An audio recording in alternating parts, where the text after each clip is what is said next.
हरे कृष्णा परमाश, please accept my humble obeisances to Prabhupada. सभी भक्तों को मेरा सादर नमन प्रणाम है। आज का द्वादशी का हमारे टॉक के सीरीज में या हमारे जपा टॉक में आज हमारे बीच शेष भक्त है श्रीमान केशव मुरारी प्रभु, जो कि इस्कॉन रोहिणी के अध्यक्ष है और साथ ही साथ इस्कॉन में काफी महत्वपूर्ण सेवाएं जिम्मेदारियां निभाते हैं। आईसीसी के भी काफी महत्वपूर्ण पद पर है प्रभु जी।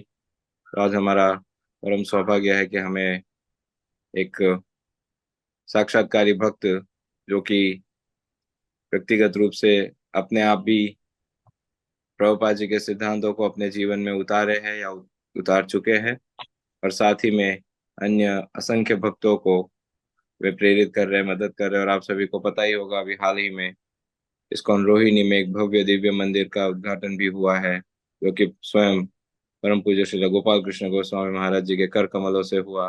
साथ ही में काफी प्रभुपाद जी के वरिष्ठ शिष्य भी उपस्थित थे। तो उस प्रोजेक्ट के, उस मंदिर के अध्यक्ष है श्रीमान केशव मुरारी प्रभु, और काफी व्यस्त रहते हैं, लेकिन आज हमारा परम सौभाग्य है कि प्रभु जी हमें अपना संग सानिध्य और मार्गदर्शन प्रदान करने हमारे बीच उपस्थित है। ज्यादा समय न लेते हुए हम श्रीमान केशव मुरारी प्रभु से अनुरोध करेंगे आज का टॉक प्रारंभ करें प्रभु जी। हरे कृष्ण। हरे हरे कृष्णा। द्रोण प्रणाम। सभी को द्रोण प्रणाम। सबसे पहले हृदय लोकनाथ स्वामी महाराज के चरणों में मेरा प्रणाम। और सभी भक्तों को प्रणाम। वंशा कल्पतरु विश्वास प्रणाम पावन विधि वैष्णव। हरे कृष्णा। मेरा परम सौभाग्य कि सुबह सुबह इतने सारे वैष्णवों का दर्शन, महाराज का दर्शन का मुझे जो है मौका मिला। और पिछली बार भी मैं एक बार आया था, मुझे याद है। और बड़ा अभिभूत हूँ ये देख कर के लगभग 1000 से ज्यादा लोग इस ग्रुप में रहते हैं रोज। और कई जगहों पर तो पूरे के पूरे ग्रुप एडेड है इसमें। प्रभु जी, वी हैव तो टू आईडीज, तो ये वन आईडी में 1000 है, दूसरे में और 800-900 है। So almost my around 2500-3000 devotees are ये हियरिंग तो यू। बहुत बहुत सुंदर चीज है। मैं कई बार सोचता रहता हूँ कि ये भारत में बहुत मुश्किल है लोगों को, हिंदुओं को इकट्ठा करना या वैष्णवों को इकट्ठा करना। लेकिन अगर इस तरह से 2000 लोग इकट्ठे हैं तो महाराज ने जो है वो कहावत झुठला दी जिसमें कहते हैं कि हिंदुओं को इकट्ठा करना मेंढकों को तोलने के समान है। लेकिन मैं देख पा रहा हूँ कि इतनी भारी संख्या में अगर वैष्णव यहाँ इकट्ठे हैं तो ये एक बहुत बड़ा जो है क्या कहते हैं अचीवमेंट है। और it you know all glories to his honour Lokanath Swami महाराज।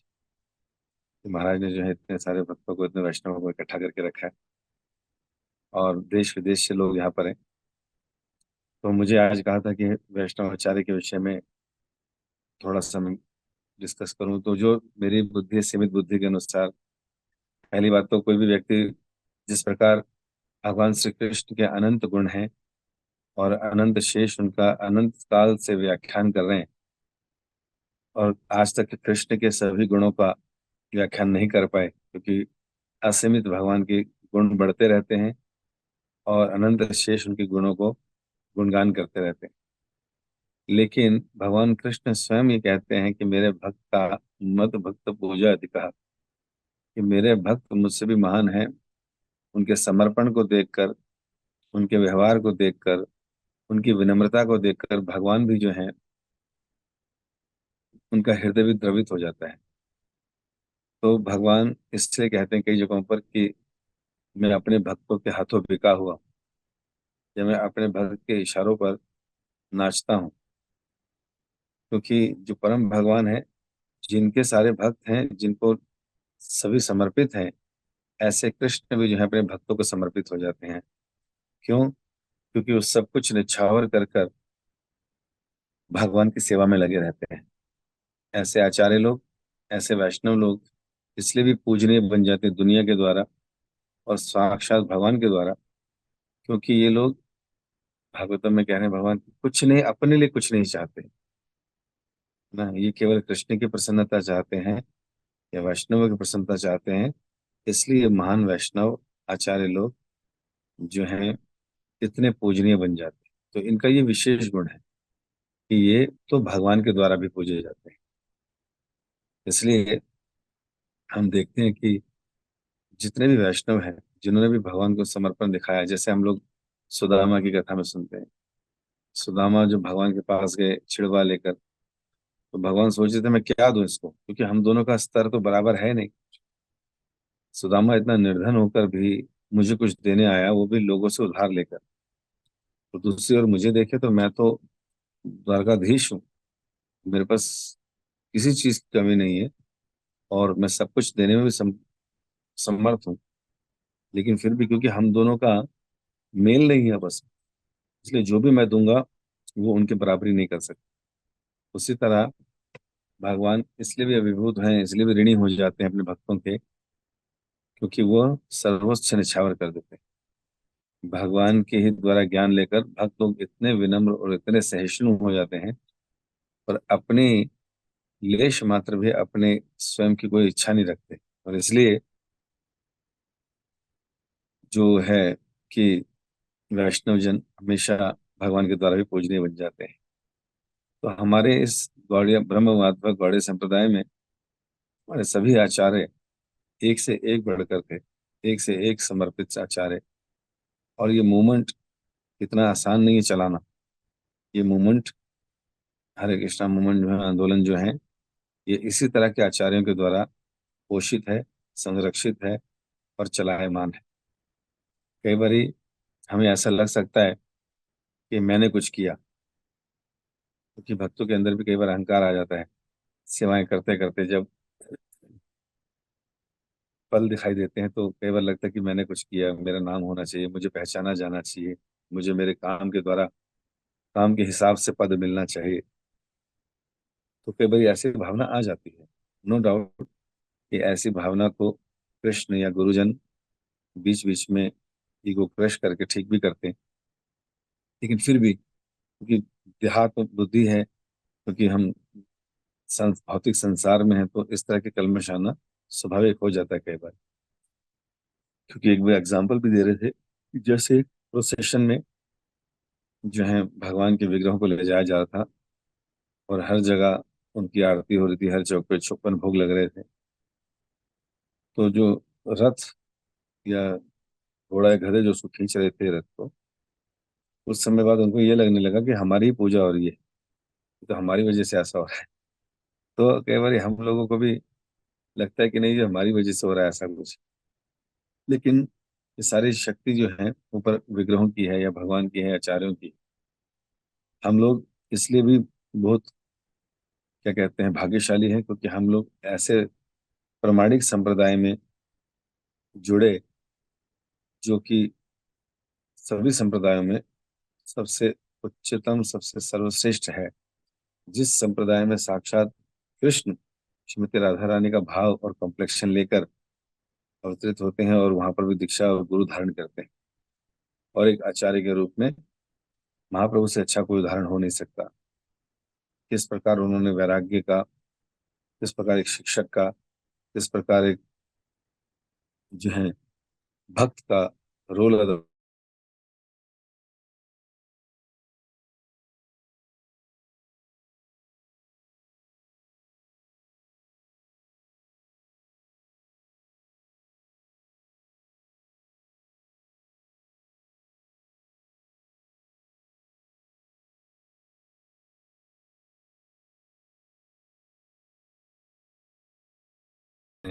सुंदर जो है आगे लाइन खींच दी चैतन्य चरिता में, और फिर वो पूरी संस्था के लिए हमें दे दिया। इसी लाइन में भक्ति विनोद ठाकुर हूँ, भक्ति सिद्धांत महाराज जी हूँ, इसी भक्तिवेदांत स्वामी प्रभुपाद हूँ, और हमारे वर्तमान आचार्य वृंद हूँ। इन सब का भी वही मूड है, उसी भाव को लेके चल रहे हैं। तो हम देख सकते हैं कि किस प्रकार से, जैसे एक गाना गाते थे कई बार लोग, लाए हैं किश्ती निकाल कर, है ना। तो वास्तव में हमारा जो ये शिप है इस्कॉन नाम का, ये भी कई बार हिचकोले खाता है इस भव सागर में, संसार में।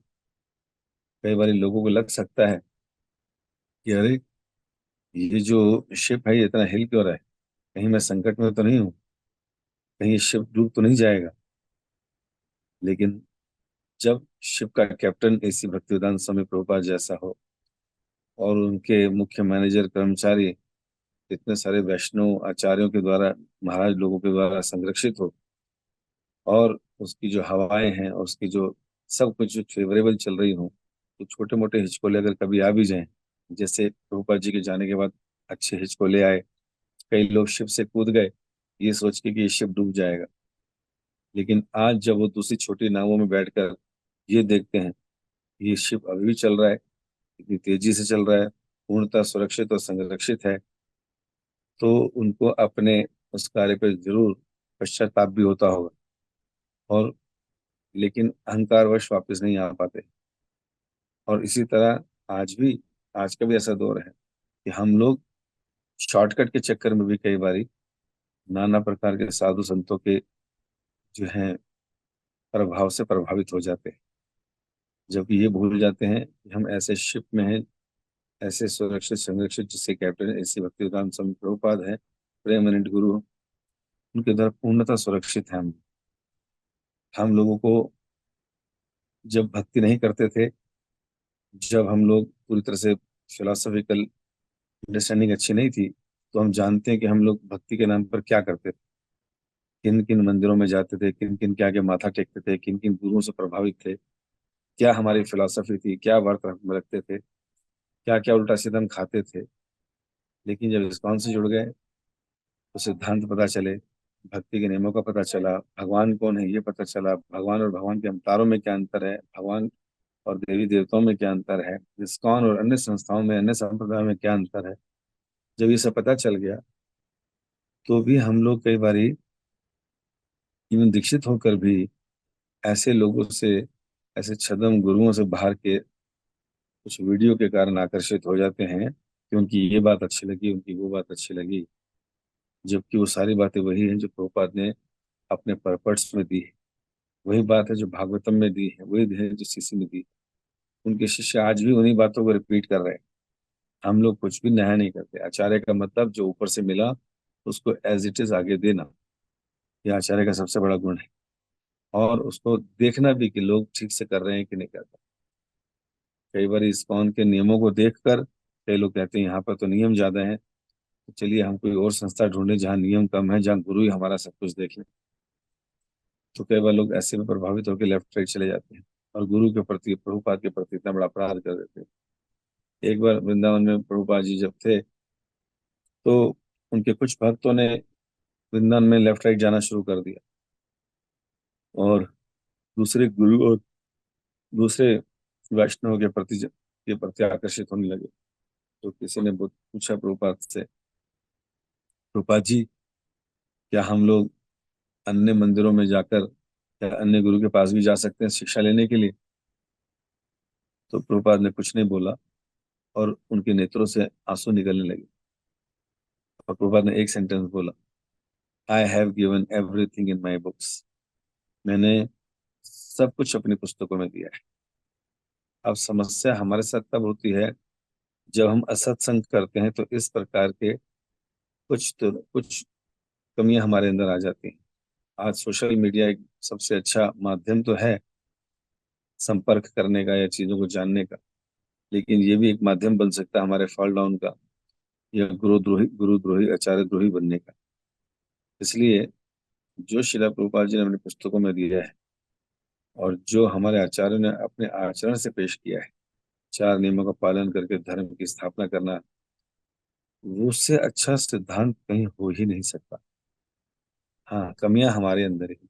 हमें लगता है जब इतने सारे वेद नहीं पढ़ने पड़े, 18 पुराण नहीं पढ़ने पड़े, 108 उपनिषद नहीं पढ़ने पड़े, हमने खाली गीता भागवत पढ़ के ही सब कुछ समझ लिया, प्रभुपाद के लेक्चरों को सुनकर, गुरुजनों की बातों को सुनकर सब कुछ समझ तो गए, लेकिन उसके बावजूद हम शॉर्टकट चाहते हैं। अरे इतना बड़ा शॉर्टकट मिल गया, 84 लाख में बार बार आ के हमने क्या ज्ञान अर्जित किया था, आज जो शिला प्रभुपाद जी और उनकी वैष्णव के द्वारा हमको पता चल गया। अब इससे ज्यादा शॉर्टकट क्या लेंगे? हम ऐसी संस्था ढूंढेंगे जहाँ चार नियम नहीं, वहाँ दो नियम हो जाए तो चल जाए, या जहाँ पर एक नियम पालन होता है वहां चले जाए? जी नहीं। या ऐसी जगह चले जाएं जहाँ पर गुरु हमारे जीवन में इंटरफेयर ना करें? कौन चाहेगा ऐसा व्यक्ति? क्योंकि हर व्यक्ति कलयुग के द्वारा प्रभावित है, आराम पसंद है, वो बिल्कुल नहीं चाहेगा सुबह उठना। कौन पसंद करेगा ऐसे गुरु जो सुबह 6 बजे 5 बजे आपको उठाकर ऑनलाइन यहाँ पर ले आए कि आइए चलिए मेरे साथ जब कीजिए? तुम भी है ना, किसी को तमोगुण में नहीं रहने देंगे, किसी को रजोगुण में ना रहने देंगे। तो अपने आचरण से सिखाएं कि मैं उठता हूँ, आप भी उठिए, आप भी मेरे साथ जप कीजिए, आप भी श्रवण कीजिए। तो इस तरह से हम लोग अगर बाहरी जो प्रलोभन है या सोशल मीडिया में जो कई तरह के गुरु हमें दिखाई देते हैं, उनसे अगर प्रभावित हो जाएंगे तो हो सकता है कि हम इतने बड़े शिप को छोड़ दें और वो हम लोग अपने जीवन का सबसे बड़ा नुकसान कर बैठेंगे। तो इसलिए भक्तों को चाहिए वो सजग रहें, सदैव इस नियमों का अच्छे से पालन करें, हरे कृष्ण महामंत्र को खूब अटेंटिवली सुने जप करते समय, और जितना प्रभुपाद ने हमें दिया है अपनी पुस्तकों में और उनके जो शिष्यगण हैं जो हमें सिखा रहे हैं, उसको निरंतर करते रहें। अगर हम इसी तरह रोज प्रातः इस जप के इसमें आते रहेंगे और कुछ ना कुछ श्रवण करते रहेंगे, तो निश्चित रूप से हमारा आध्यात्मिक मार्ग प्रशस्त रहेगा, आध्यात्मिक उन्नति होती रहेगी, और एक दिन हृदय में कृष्ण प्रेम जागृत होगा ही होगा। क्योंकि भक्ति एक साइंस है, और इसको इस विज्ञान में आप जितना जैसा आगे बढ़ेंगे उसके रिजल्ट आपको वैसे दिखाई देते रहेंगे। शुरुआत में ये हम लोगों को क्रॉस मटेरियलिज्म से दूर करता है, या फिर यूं कहें बुरी आदतों से दूर करता है। तो भक्ति की शुरुआत ही हमारी इससे होती है, लेकिन धीरे धीरे ये जब हम लोग नाम जप करते हैं, वैष्णव अपराध से बचते हैं और अटेंटिव चैंटिंग करते रहते हैं, तो धीरे धीरे हमारे अंदर वो सारे अच्छे अच्छे गुण आने लगते हैं जो कृष्ण भगवत गीता में बताते हैं, या जो अत्र सामिन सिंधु में बताए 26 गुण। तो धीरे धीरे भक्तों के अंदर वो सारे सारे अच्छे अच्छे गुण शुरू हो जाते हैं आना, उसकी सीमा बढ़नी शुरू हो जाती है। और धीरे से हम देखते हैं कि अब हमारी विनम्रता, हमारी सहन शक्ति, हमारा पेशेंस का लेवल है ना, अब बढ़ता जा रहा है। और अब हमारे अंदर क्रोध कम होता जा रहा है, भौतिक लालसा, भौतिक इच्छाएं खत्म होती जा रही हैं। तो ये एक बहुत सुंदर जो है क्या कहते हैं, हमारी लाइफ का चार्ट हमारे को दिखने लगता है। और वैष्णव के प्रति दूसरों के अंदर हमारे को अच्छे गुण देखने लगते हैं, उसको हम अप्रिशिएट करने लगते हैं।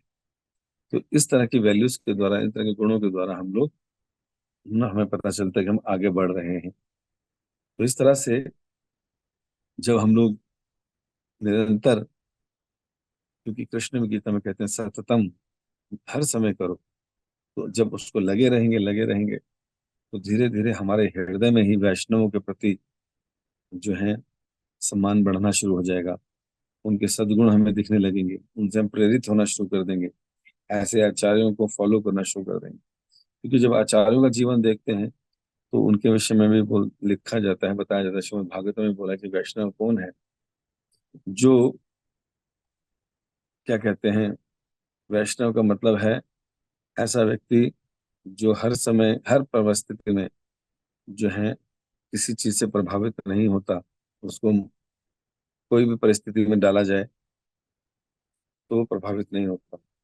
जैसे अगर किसी वैष्णव का अपमान किया जाए, है ना, किसी व्यक्ति को गलत शब्द भी बोले जाए, अगर किसी को मारा पीटा भी जाए, तो भी प्रतिकार नहीं करता, इतनी विनम्रता आ जाती है।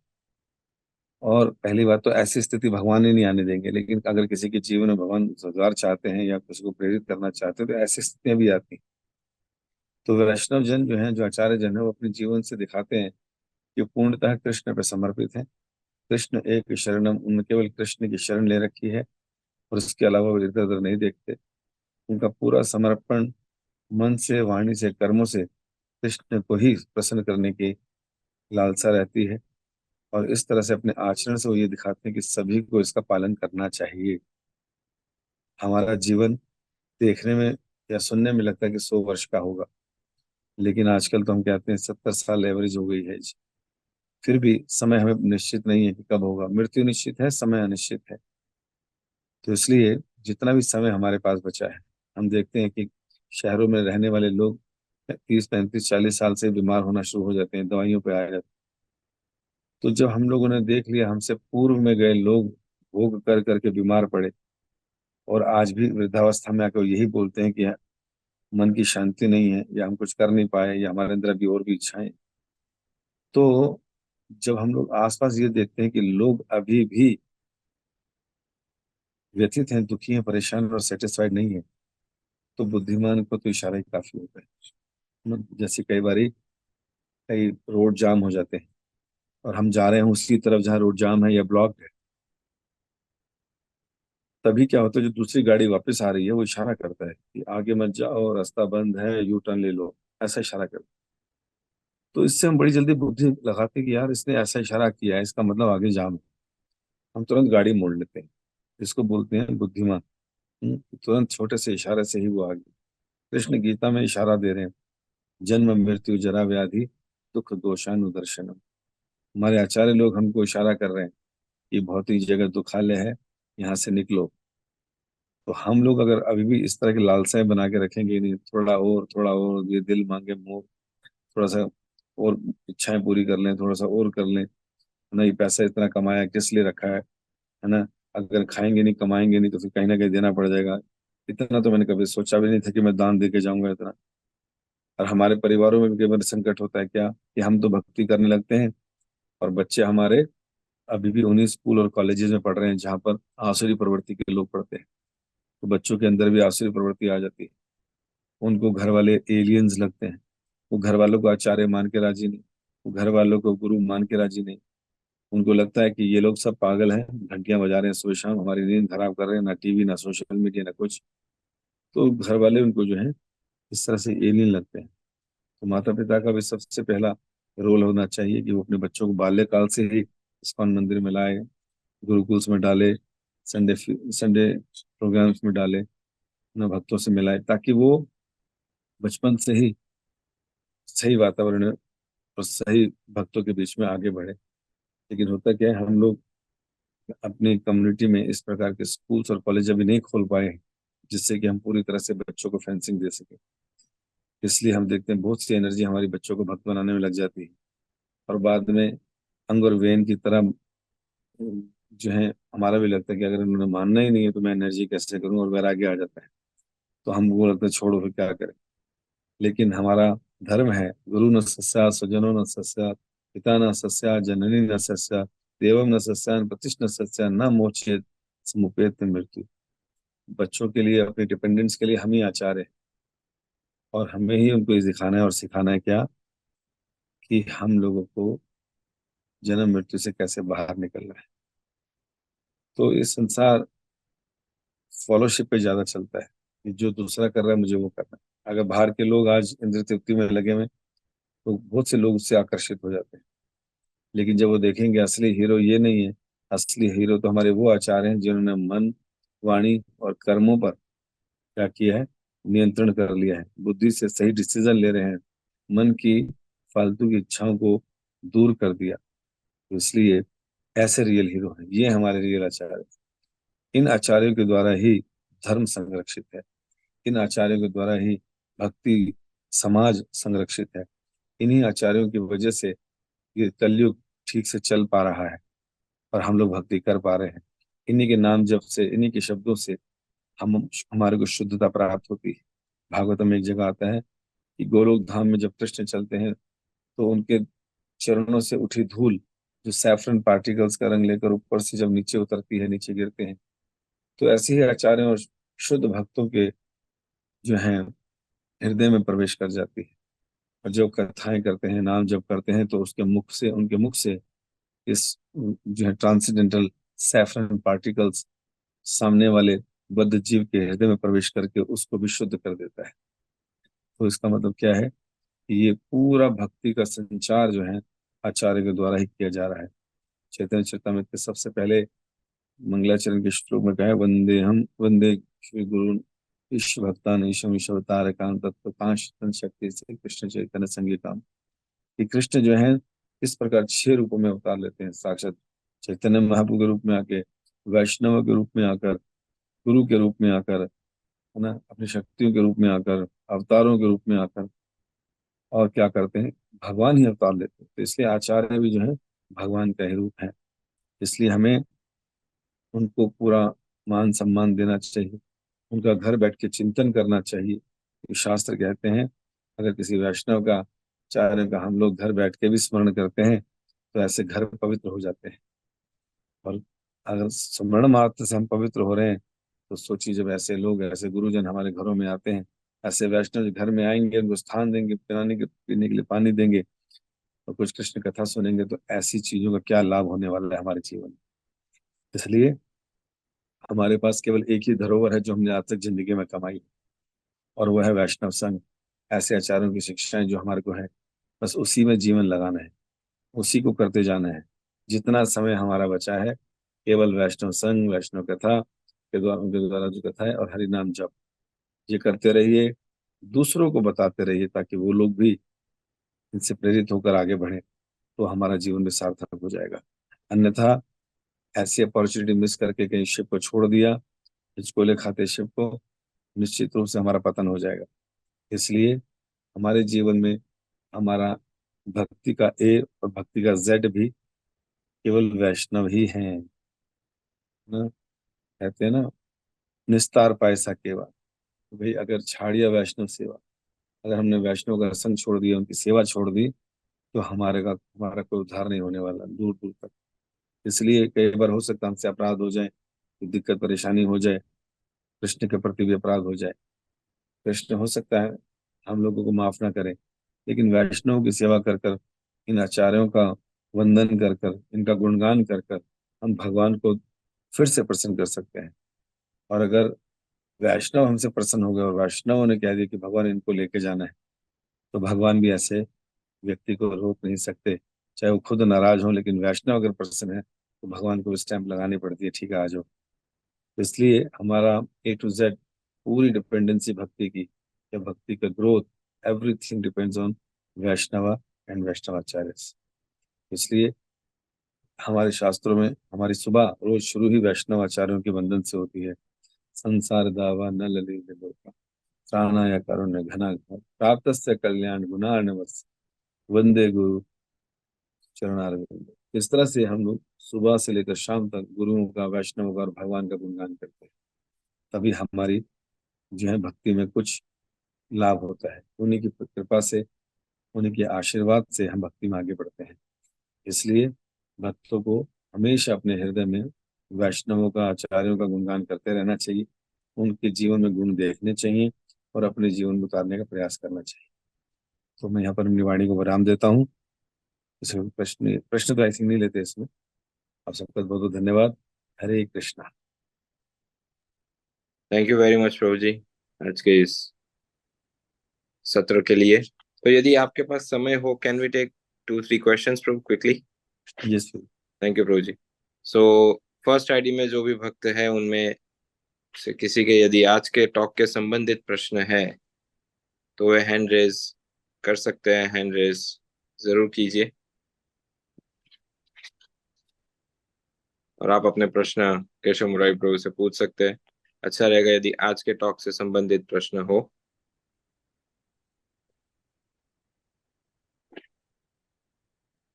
भक्त हैंड रेज कर सकते हैं। सुहासिनी सुदेवी माता जी, अनम्यूट करके बोलिए।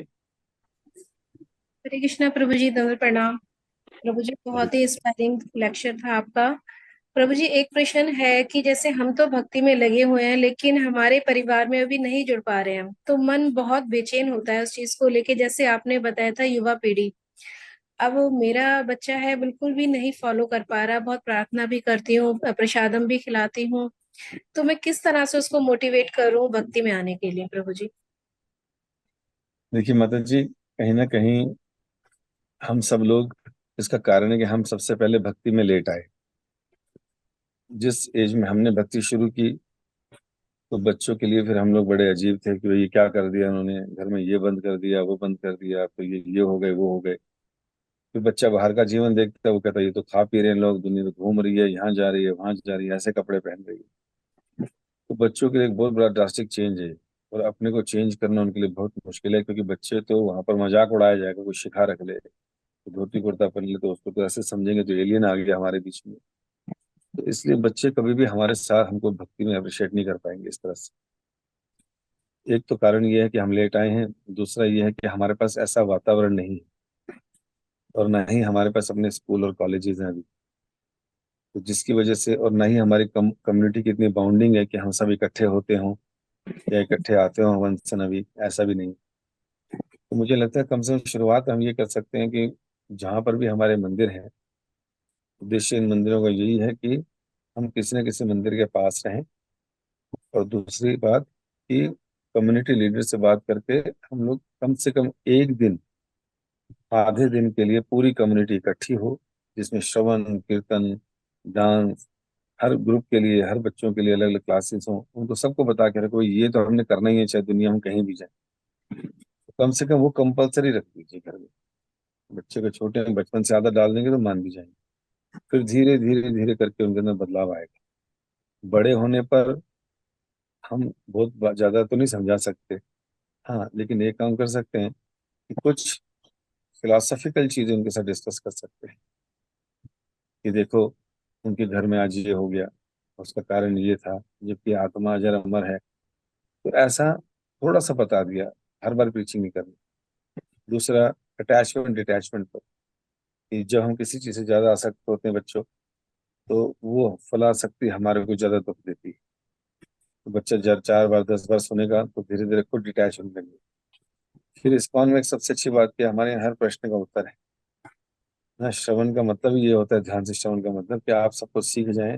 भक्ति शास्त्री का मतलब ही है कि आपको हर प्रश्न का उत्तर आ जाए ताकि अपने बच्चों को दे सके। लेकिन उसके बावजूद भी भौतिक प्रभाव इतना है, वो जानते हुए भी नहीं करना चाहेगा, क्योंकि उसके साथ के लोग सब पी रहे हैं, खा रहे हैं, पार्टीज कर रहे हैं, और वो बेचारा करताल बजाने को बोल दिया आपने कि मंदिर में बैठ के करताल बजा, तो बिल्कुल नहीं वही करेगा। चीज है प्रभु जी, वो नहीं मतलब उस चीज को एक्सेप्ट कर पाते, वही आपने जो बताया था कि एलियन समझते हैं हमें। हाँ हाँ जी। तो इसके लिए हम लोगों को स्ट्रेटेजी तैयार करनी पड़ेगी, कम्युनिटीज तैयार करनी पड़ेंगी, और उनके लिए अच्छा सोच सकते हैं जो आप कर रहे हो, प्रसाद देकर, चरणा में देकर, हरिनाम देकर, चैंटिंग बॉक्स चला के, इतना करते रहिए। हमारा भाव तो ये रहना चाहिए कि हम अपना कर्तव्य पूरा कर दें, बातों बातों में समझा दें कि this material world is temporary, ये यहाँ पर सब टेम्परेरी है, सब कुछ दिन मरना है। 84 लाख योनियां हैं, कोई ना कोई कहीं जाएगा अपनी आदतों के अनुसार। यहाँ पर कितना ही मेहनत कर लो, कितना ही किसी को सर्व कर लो, कोई खुश नहीं होने वाला। इतनी चीजें कर लो, हमारी इच्छाओं से काम सारे नहीं होने वाले, है ना। और इस तरह से जितना ज्यादा आसक्त रहेंगे वो हमारे दुख का कारण बनेगा। तो ऐसे 5 7 फिलोसफिकल चीजें बोलते रहो, टाइम आने पर तो जब वो उसको रियलाइज करेगा, देखेगा, तो फिर यू टर्न ले लेगा, क्योंकि मम्मी ठीक कहती थी, पापा ठीक कहते थे, मुझे करना चाहिए। तो फिर धीरे धीरे करेंगे। तो यही कर सकते हो, ज्यादा कुछ जी, थैंक यू प्रभु जी। हरे कृष्णा, दंडवत नहीं। प्रणाम। धन्यवाद। थैंक यू सो मच प्रभु। आ, ब्रजविलासिनी माता जी, म्यूट करके बोलिए।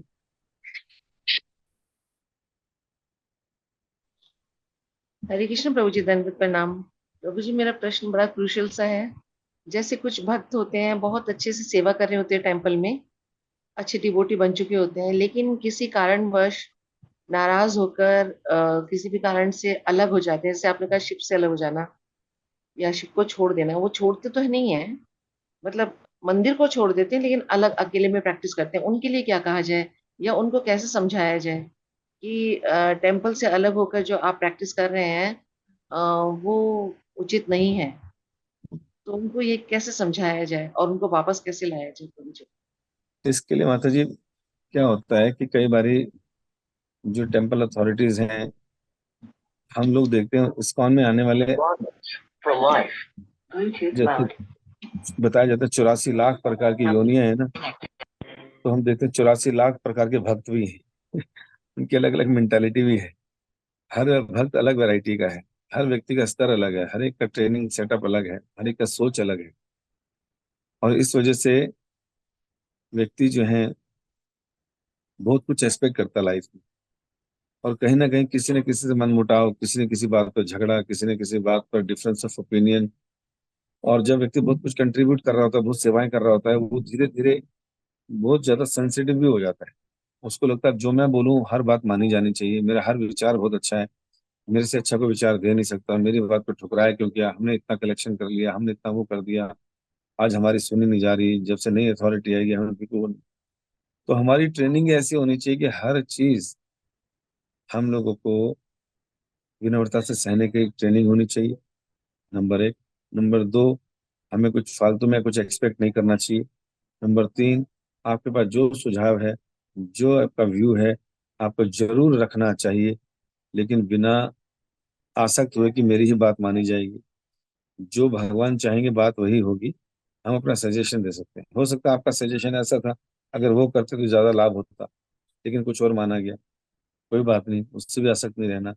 हमको तब तक चिंतित नहीं होना चाहिए मैनेजमेंट से या भक्तों को किसी भी अवस्था में, जब तक हमारे को घर में या मंदिर के में 2 वक्त का प्रसाद मिल रहा है। जिस दिन नहीं मिल रहा, 2-3 दिन तक नहीं मिला, तब चिंतित होना चाहिए।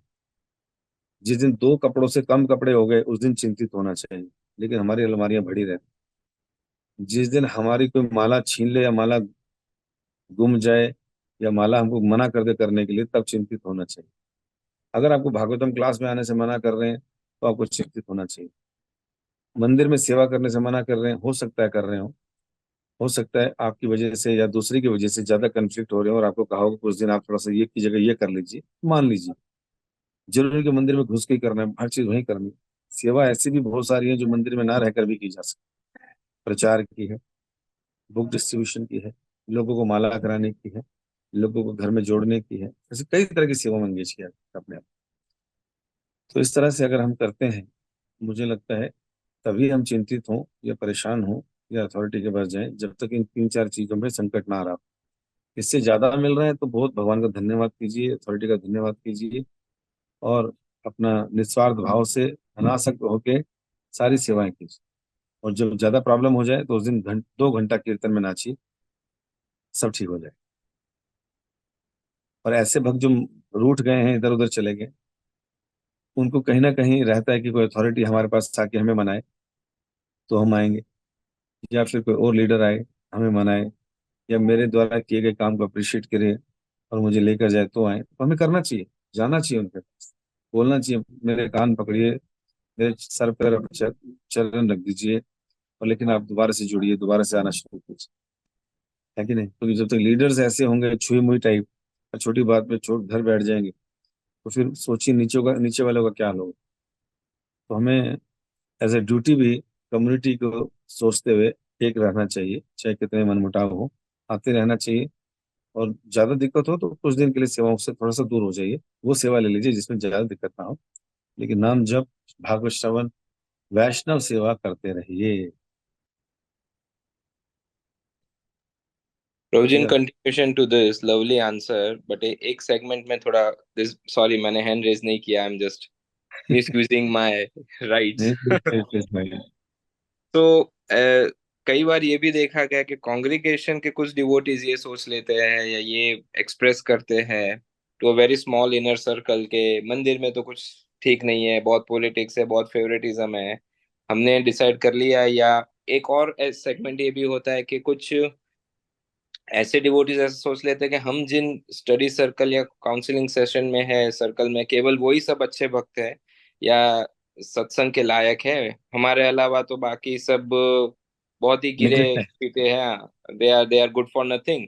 तो हम हमारे ही ग्रुप में, हमारे ही सर्कल में रह के हमारा ही सब करेंगे, हमारा निर्जन भजन करेंगे, घर में मंदिर बना के घर में ही रहेंगे, मंदिर जाने की आवश्यकता नहीं, संग लेने की आवश्यकता नहीं, और अल्टीमेटली फिर रोज ये देखा जाता है एट अ लॉन्ग रन वो कहीं के नहीं रहे, ना मंदिर के नहीं रहे, ना वो काउंसलिंग सेशन या काउंसलर के या काउंसलिंग ग्रुप के रहे, एंड दे ब्लूप्ड ऑफ।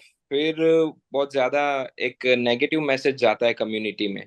पहले तो ये बहुत प्रलोभित करता है, बहुत अट्रैक्ट अल्योर करता है, अकेला भजन करना, मंदिर नहीं जाना, सेवा नहीं करना, भक्तों के संग में नहीं रहना, क्योंकि वो चिक चिक है, अपराध होंगे, उससे अच्छा अकेले रहो।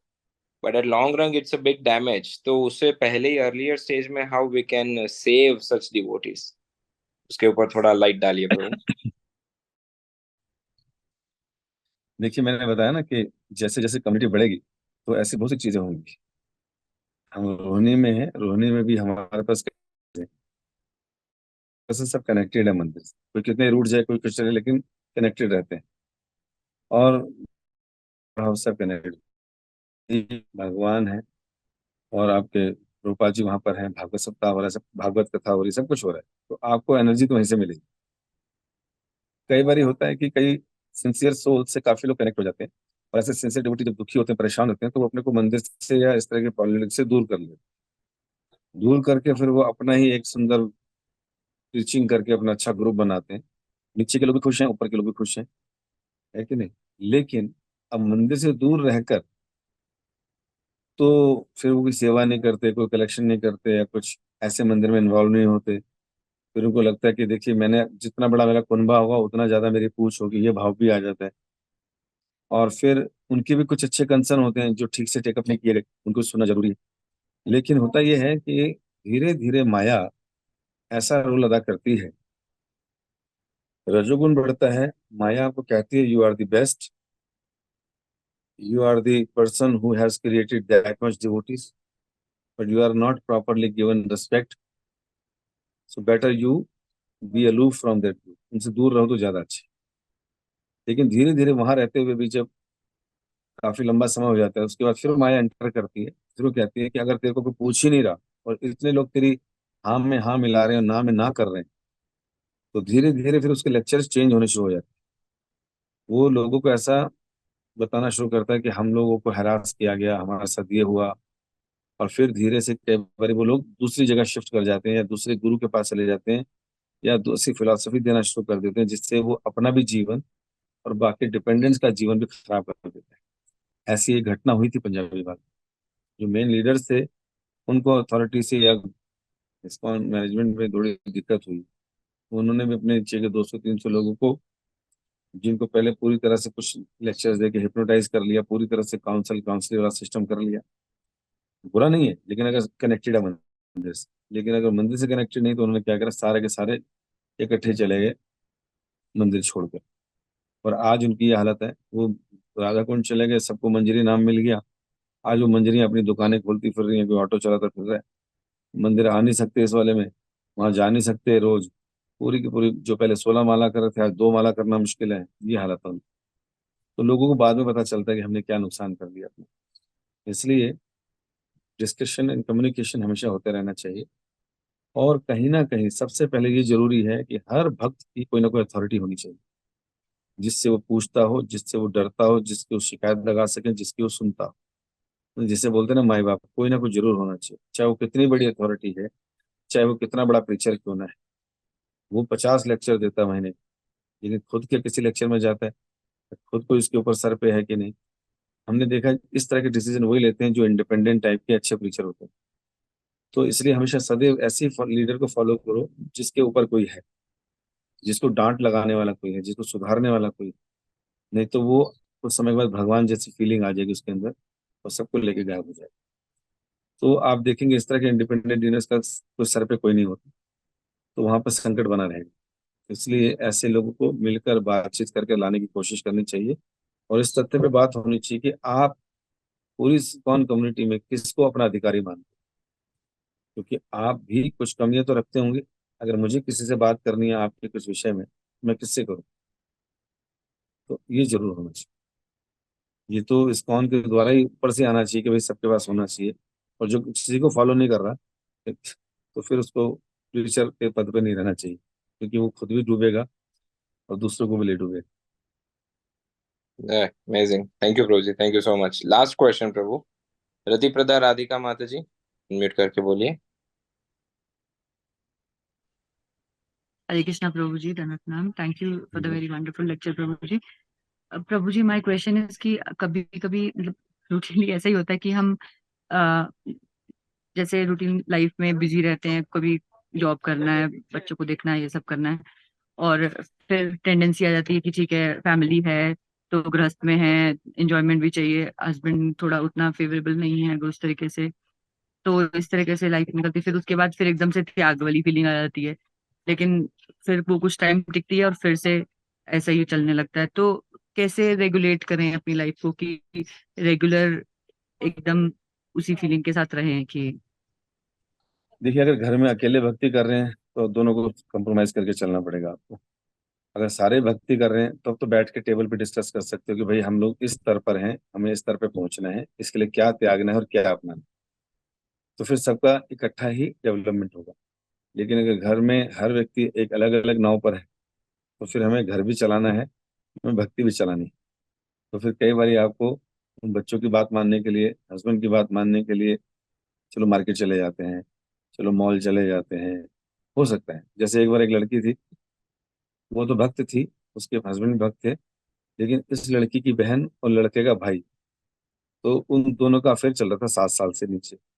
बाद में विवाह भी हो गया, लेकिन वो इतने अच्छे भक्त नहीं थे दोनों, कच्चे पक्के भक्त थे। तो लड़के की आदत थी मीट खाने की, भक्त नहीं थे अभी वो। तो लड़की ने जाके बोल दिया जी नहीं, ये क्या मतलब है, मीट तो मैंने है। कहते चलो मूवी चलो, कहते नहीं मूवी भी नहीं जाएंगे, हम तो भक्ति करेंगे। उसने कहा यार 7 साल से साथ थी, सब कुछ था, अब शादी का तो ये क्या हो गया। तो उसने फिर उसको मना कर दिया, बातचीत हुई और डाइवोर्स हो गया, मुझे लड़की ने बताया। तो मैंने उससे पूछा डाइवोर्स, कहती हाँ। कहते को जी वो मांस खाने के लिए बनाने के लिए बोलते थे।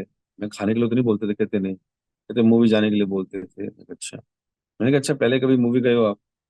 कहती हाँ पहले तो बहुत गई। मैंने कहा पहले खाया, कहती हाँ खाया भी है।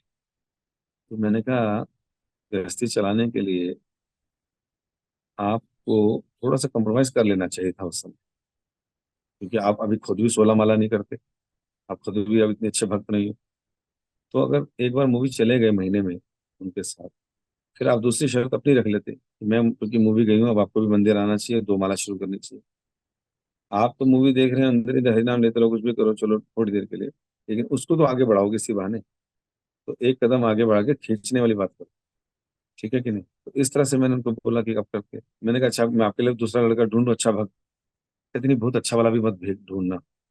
मतलब वो अभी चाहती है कि मॉडरेट मिले, जो थोड़ा इधर भी हो थोड़ा उधर भी। मैं कह आपकी मानसिकता पता चल रही है ना, आप अच्छा भक्त चाहते हो और जीरो वाला आपको चाहिए नहीं। तो बड़ी दिक्कत है ना। मैं कहा अच्छा भक्त का मतलब है फिर वो पूजा पाठ में ही होगा, आपको हरिनाम ले जाएगा, तीर्थों में भ्रमण कराएगा, कि नहीं कभी कभी दूसरी जगह भी जाना चाहिए। मैं कहा तू रहने दे भाई। आपको समझ नहीं आ रहा क्या करना है, मिक्सर गाइडेंस चाहिए आपको।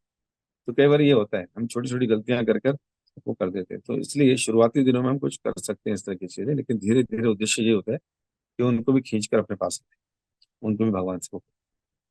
और कई बार ये दिल खोलना भी चाहिए कि मैंने अब ये पाथ अपनाया है, इसकी ये फॉर्मेलिटीज है, इसको करने से ये होने वाला है, उसको करने से ये होने वाला है। तो आप मुझे गाइड कीजिए। क्योंकि कई बार क्या होता है कि हम लोग अगर अपनी प्रॉब्लम शेयर करते हैं, तो हमारी प्रॉब्लम जब शेयर करते हैं तो he also on that problem, वो हमारे जूते में पैर रख के सोचना शुरू करते हैं। फिर वही सोल्यूशन देंगे कि ठीक है हम चलेंगे एक बारी, लेकिन मैं आपको बार बार तंग नहीं करूंगा, मैं समझ गया आपके ये रूल्स हैं, ये रूल। तो थोड़ा दिल खोल के बात कर लीजिए, तो इससे बच जाएंगे, एक दो बारी में कोई दिक्कत। ठीक है। Thank you so much Prabhu जी। केशव मुरारी प्रभु और सभी भक्तों का भी हम हृदयपूर्वक आभार व्यक्त करना चाहते हैं जो हमारे साथ बने रहे, और विशेष रूप से प्रभु जी का आभार व्यक्त करना चाहते हैं। अपने व्यस्त स्केड्यूल में से, व्यस्त समय में से प्रभु जी ने हमें अपना संग सानिध्य प्रदान किया। उनका श्रृंगार आरती भी मिस किए प्रभु जी आज हमारे लिए। गुरु पूजा में भी लेट जाएंगे लीडर होकर, टेम्पल प्रेसिडेंट होकर, लेकिन सभी भक्तों से अनुरोध है कि जब भी ऐसा संग सानिध्य मिलता है तो इसे हमें पूर्ण रूप से ग्रहण करना चाहिए। तो आइए हमारी परंपरागत पद्धति से हरे कृष्ण महामंत्र का उच्चारण करके हम श्रीमान केशव मुरारी प्रभु का हृदय पूर्वक आभार व्यक्त बहुत करते हैं। बहुत धन्यवाद। अरे Hare Krishna Krishna Krishna Hare Hare, Hare Ram Ram Ram Hare Hare. Thank you very much Prabhu ji. On behalf of all devotees I would like to express sincere gratitude and request कि फ्यूचर में भी आप हमें अपना संग सानिध्य और मार्गदर्शन प्रदान करते रहिए। Thank you so much, Prabhuji. Thank you again. Looking forward for your भक्तों का future कुछ गलत होगा तो उसके association. लिए क्षमा करें। जय श्री थैंक्स फॉर हरिनाम प्रभु की जय, हरे कृष्ण महामंत्र की जय, श्री प्रभुपाद की जय, परम पूज्य श्री लोकनाथ स्वामी गुरु महाराज की जय, इस्कॉन वर्तमान आचार्य गुरु वृंद की जय।